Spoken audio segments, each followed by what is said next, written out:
चला तर बनवूयात आज आपण भरलेलं वांग. भरलेलं वांग बनवण्यासाठी इथे मी भाजलेले शेंगदाणे घेतलेत आहे एक मुठ्ठी. ते मी छान मिक्सरच्या भांड्यामध्ये बारीक वाटून घेतले आणि दुसऱ्या भांड्यात काढले. आता मिक्सरच्या भांड्यामध्ये मी कोथिंबीर, जिरे, एक लसणाची कांडी आणि थोडंसं खोबरं हे पाणी घालून छान वाटून घेतलंय. आता हे पण मी शेंगदाण्याच्या कुटामध्ये टाकणार आहे आणि मी मसाले दोनदा टाकलेत. एक म्हणजे फोडणी देताना आणि एकदा हे जे वाटण बनवते ना जे भरण्यासाठी, तर त्यामध्ये दोन मध्ये टाकलेले. ठीक आहे.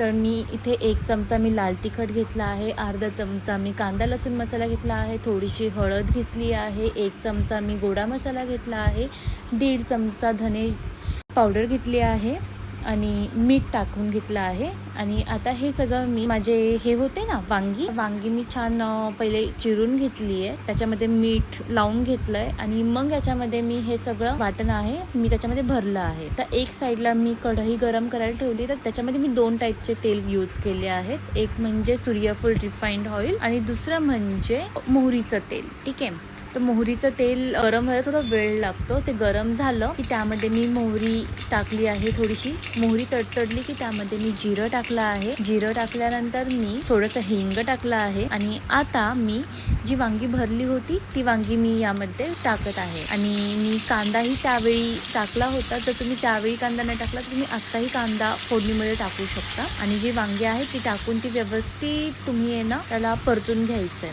आणि जे मसाले मी आधी तुम्हाला सांगितलं ना की मी आधी थोडेसे टाकले होते, आता मी परत टाकणार आहे.